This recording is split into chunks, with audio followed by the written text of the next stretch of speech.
अस्सलाम वालेकुम नाजरीन, पब्लिक हेल्थ मैटर्स में खुश आमदीद। आज हम बात करेंगे कि हमारी लाइफ के अंदर जो नेगेटिव एहसासात हैं, जज्बात हैं, नेगेटिव इमोशंस हैं, वो किस तरह से उनका लेवल बढ़ता जा रहा है। जी मैडम, कैसी हैं आप? अस्सलाम वालेकुम।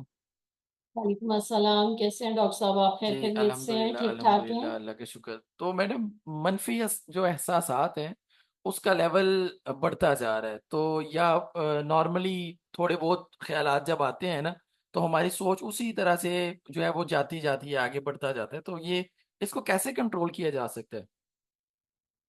जी, बिस्मिल्लाहिर्रहमानिर्रहीम। पहले तो मैं ये बात करूंगी कि लास्ट जो हमारा वीडियोस थी उनमें हमने बात की थी पॉजिटिव इमोशंस की और ग्रेटिट्यूड की। अब जहां पर पॉजिटिव इमोशंस हैं वहीं पर इंसानी जज्बात और एहसासात या सोचें जो हैं वो मनफी या नेगेटिव भी होती हैं। अब ये जो मनफी जज्बात या एहसासात हैं ये जाहिर है कि समाजी रवैयों या सोशल बिहेवियर्स पे असरअंदाज होते हैं, जिसकी वजह से सिर्फ ये नहीं होता कि हमारी एज अ इंडिविजुअल जो साइकोलॉजिकल वेलबींग है या हमारी जो फिजिकल और मेंटल हेल्थ है वो कॉम्प्रोमाइज होती है, बल्कि हमारे इर्द गिर्द हमारे इन सोशल बिहेवियर्स या समाजी रवैयों की वजह से हमारे जो सोसाइटी के अंदर रिलेशनशिप हैं वो डिस्टर्ब होते हैं। मैं इसको इसको इस तरह से बात करना चाहूंगी कि ये एक कानून फितरत है कि रोशनी का एहसास और अहमियत का जो अंदाजा है वो हमें तब होता है जब हमें अंधेरे को फेस करना पड़ता है। बिल्कुल इसी तरह दिन की इम्पोर्टेंस हमें तब पता चलती है जब उसके साथ अल्लाह ताला ने रात को अटैच किया हुआ है।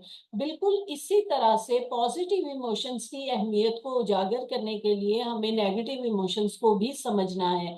अब जिस तरह आपने बात की कि दिन ब दिन इस वक्त जो हमारे नेगेटिव इमोशंस हैं वो हमारे बहुत से सोशल बिहेवियर्स पे बहुत बड़ा इम्पैक्ट ला रहे हैं, जिसकी वजह से हमारे लोगों के साथ जो रिलेशनशिप है सोसाइटी के अंदर वो सफर कर रहे हैं। सबसे पहले मैं यहाँ पर जिक्र करना चाहूंगी एग्रेशन का या एंगर का।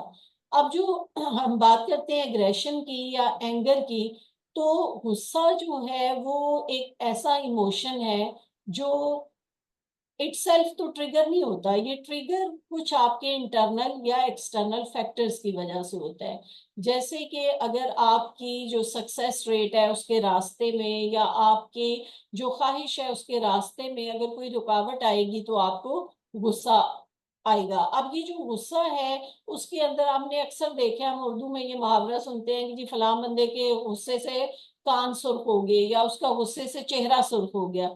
एक्चुअली वो सुर्ख क्यों हो जाता है? क्योंकि इस इमोशन के दौरान हमारी जो फिजियोलॉजी है उसमें कुछ चेंजेस आती हैं, कुछ तब्दीलियां आती हैं। हमारा ब्लड प्रेशर लेवल जो है वो राइज कर जाता है, शुगर लेवल जो है वो इंक्रीज हो जाता है, हार्ट रेट पल्स रेट आपका जो है वो बढ़ जाता है और एक्चुअली आप उस हर्डल को या उस रुकावट को अबूर करना चाहते हैं।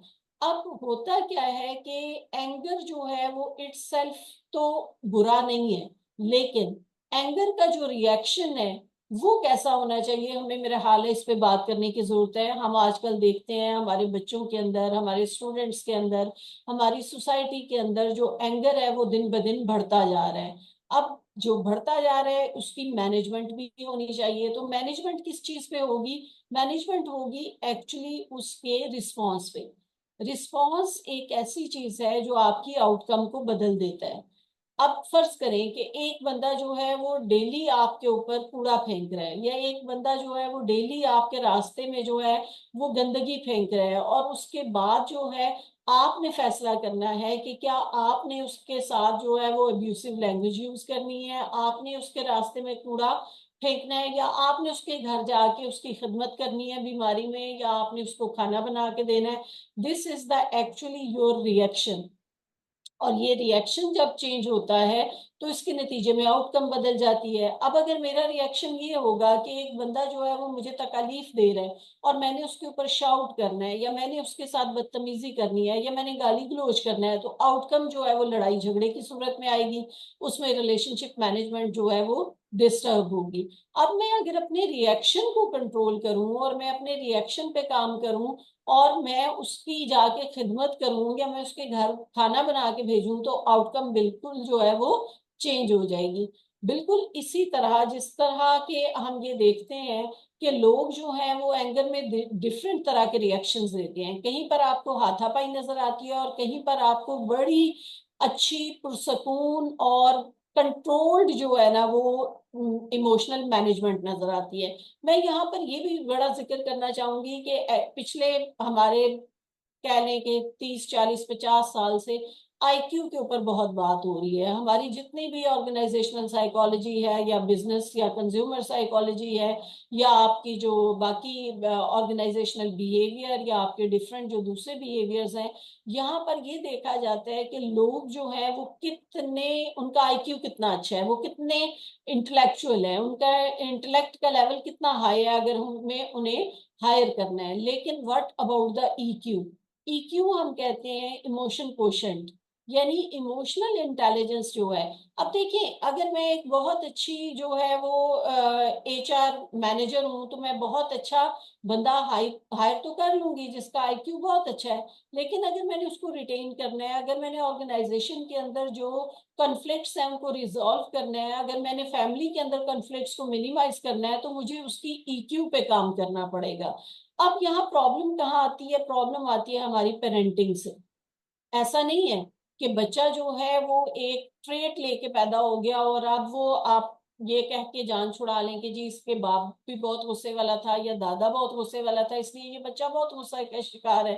نہیں، ایسا نارملی ہے کہ اس نارملی وقت. ہمارے ہاں یہی ہوتا ہے کہ وہ لوگ یہی کہتے ہیں کہ یار ہاں، یہ سارے ہی ایسے ہیں. تو اس کا بالکل. ہاں، جی جی. مطلب ہے کہ یہ چیزیں ایسے نہیں ہوتی جس طرح سے ہم یہ کہتے ہیں کہ ابا جی بھی ایسی تھی تو بیٹا بھی ایسے ہی ہے، ماں ایسی تھی تو بیٹی بھی ایسے ہی غصہ کر رہی ہے. اس کا مطلب ہے کچھ اور فیکٹرز ہیں. تو جی کائنڈلی آپ ایکسپلین کر دیں ان فیکٹرز کو. بالکل بالکل، آپ ٹھیک فرما رہے ہیں ڈاکٹر صاحب. ہوتا کیا ہے کہ ہم اسی طرح سے اس کو جسٹیفائی کرتے ہیں. یعنی ماں کہہ دیتی ہے کہ کوئی بات نہیں جی، اس کا باپ دادا بھی بہت غصے والے ہیں، اس وجہ سے یہ بچہ بھی بہت اگریسو ہے.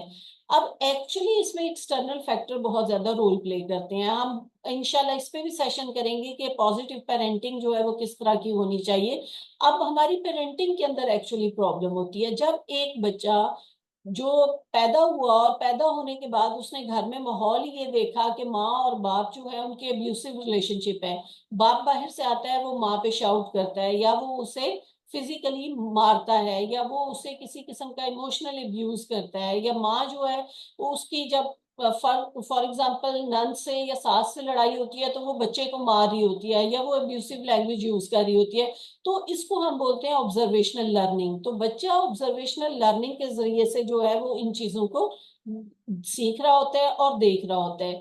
ہاں، لیکن اگر ہمیں اس چیز پہ تھوڑی سی آگاہی حاصل ہو، جس طرح ماشاءاللہ میں آپ کے چینل کو مبارکباد دوں گی کہ آپ جو ہے وہ لوگوں کی اویئرنیس کے لیے بہت اچھا کام کر رہے ہیں. تو اگر ہم لوگوں کو یہ اویئرنیس دے پائیں کہ جو ہماری ایموشنل امپاورمنٹ ہے، جو ہمارے بچوں کی ایموشنل انٹیلیجنس ہے، اس پہ ہمیں کام کرنا ہے اور ہمیں بچوں کو اس ریئیکشن کو کنٹرول کرنا سکھانا ہے. اب یہاں دو چیزیں ہیں جن کا میں ذکر کرنا ضرور چاہوں گی. ایک تو یہ ہوتا ہے کہ کچھ لوگ ایسے ہوتے ہیں جن کی مینجمنٹ تو اچھی نہیں ہوتی ہے اینگر کی، لیکن وہ کیا کرتے ہیں، اس کو اگنور کرتے ہیں. یعنی وہ یہ کہیں گے کہ اچھا فلاں صاحب اس وقت غصے میں ہے تو کوئی بات نہیں، مجھے اس کو اگنور کرنا ہے. اب وہ کہاں تک اگنور کریں گے؟ ایک دفعہ، دو دفعہ، چار دفعہ، 10 دفعہ آپ اپنے اس ایموشن کو اور اپنے اس احساس کو جو ہے وہ سٹریس کر رہے ہیں. اب وہ جب آپ سٹریس کر رہے ہیں تو کیا ہوگا؟ بالکل اسی طرح ہوگا جس طرح آپ پریشر کوکر کے اندر ایک گیس کو بند کرتے جائیں اور اس کے بعد وہ ایک دم سے پھٹ جائے تو وہ کسی نہ کسی پوائنٹ پہ ضرور جو ہے وہ پھٹے گا. تو ہمیں اپنے لوگوں کو یہ اویئرنیس دینی ہے کہ ہمیں لوگوں کو یا ہمیں اپنے بچوں کو سپریشن نہیں سکھانا. ہمیں انہیں یہ نہیں سکھانا کہ بیٹے آپ کو غصہ آئے گا تو آپ نے اس کو سپریس کرنا ہے. ہمیں اس کو کنٹرول کرنا سکھانا ہے کہ اس کو اپنے جو رسپانس ہے اس کے اوپر سیلف کنٹرول حاصل ہو. ہمیں اسے یہ بتانا ہے کہ ہر بال کو ضروری نہیں ہے کہ ہر بال کے اوپر آپ نے چھکا لگانا ہے. आप देखें, आप अगर आप देखते होंगे, अगर खिलाड़ी हैं उनके पास डिफरेंट बॉल्स आ रही हैं, तो वो हर बॉल को यूज नहीं करते। किसी बॉल को जहां उन्हें लगता है कि इसको मुझे इग्नोर करना है, वो उस बॉल को इग्नोर करते हैं। इसी तरह एक बिजनेसमैन बहुत अच्छी डील्स कर रहा है, तो वो जरूरी नहीं कि हर ऑफर होने वाली डील को वो यस करता है। वो बहुत सी डील्स को देखता है और फिर वो डिसीजन लेता है कि ये वाली डील मुझे नहीं करनी है। एक अच्छा एक्टर हर स्क्रिप्ट पे काम नहीं करता, वो देखते हैं कि मुझे किस स्क्रिप्ट पे काम करना है और किस में नहीं करना है। एक्चुअली जो डिसीजन मेकिंग है, जब देखें, ये तो मेरा ख्याल है कि हमें इस्लाम में भी इस चीज पे कहा गया है कि जब आप एक अच्छी या लॉजिकल डिसीजन मेकिंग करना चाहते हैं, तो दो कंडीशन में आपने कभी भी जो है वो डिसीजन नहीं लेना।